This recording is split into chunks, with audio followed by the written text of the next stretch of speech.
In a world built from blocks but filled with human ambition, 1,000 people awakened to an unfamiliar reality.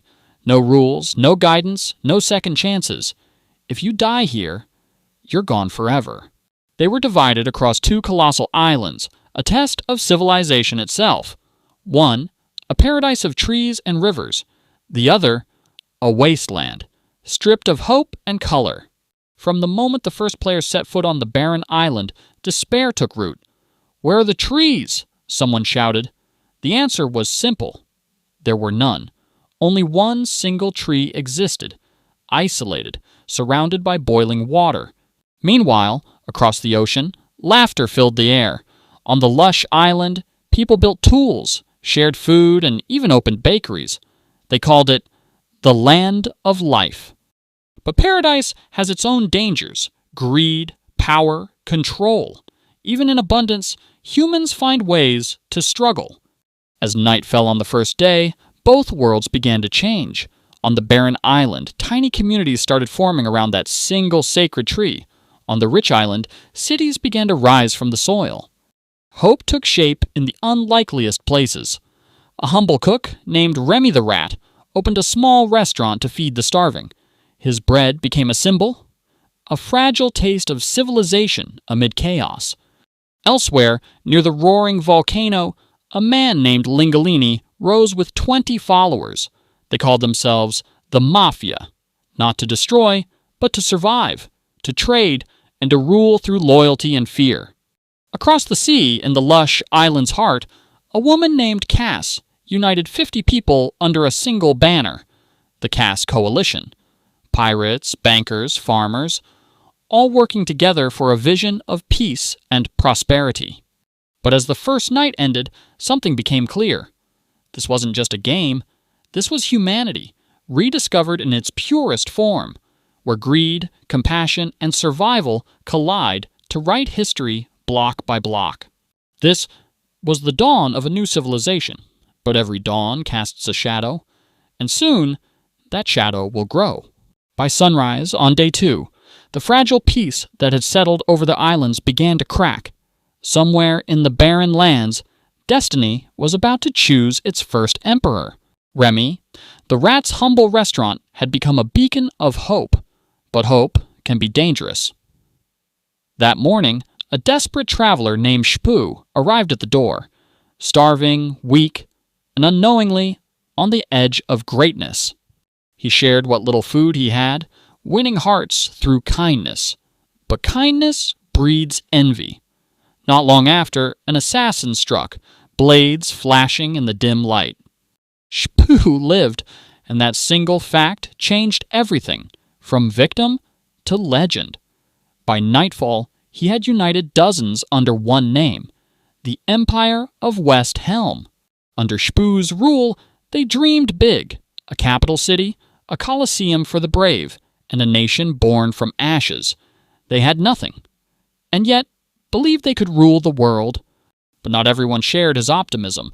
Some chose isolation, like the strange cult of Nevermore, sealing themselves away in total darkness. To them, the world outside was already lost. And then there was the volcano, home of the Lingolini Mafia, a kingdom of chaos where loyalty was forged in lava and betrayal meant death.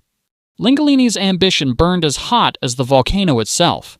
He allied with a queen named Sinica, leader of Infernus, a fiery cult devoted to protecting the volcano as sacred ground.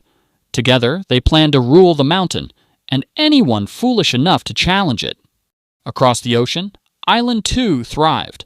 The Cass Coalition prospered, a democracy built on cooperation.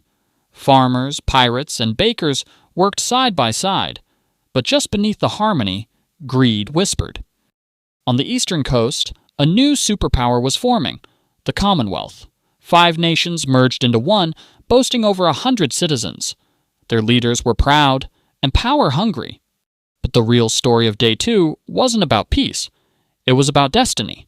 Far to the north, new settlers arrived by boat, a lost fleet led by a man called 3 Below Zero. They called their nation Luminara. The light? Luminara's mission was noble, to bring hope, to bridge the divide between the rich and the poor, quite literally. They planned to build a colossal bridge that would unite the two islands forever. But not everyone believed in peace. Flux, Luminara's second in command, saw something darker. He warned that the poor island would not cross the bridge in friendship, but in conquest. While dreamers built bridges, others built weapons. While one man sought unity, another prepared for war. And somewhere beneath it all, a volcano rumbled louder than before, as if it knew what was coming. Empires had risen, faith had divided, and for the first time, both islands began to fear each other. By the third day, both islands had changed beyond recognition.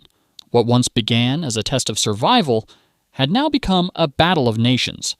The age of innocence was over. On Island 1, Emperor Shpu stood tall as the unshakable leader of West Helm, a nation forged from famine and fire. His Colosseum neared completion, a monument to strength and unity, or perhaps a warning to his enemies. "We've survived lava and starvation," he declared. "We can survive anything."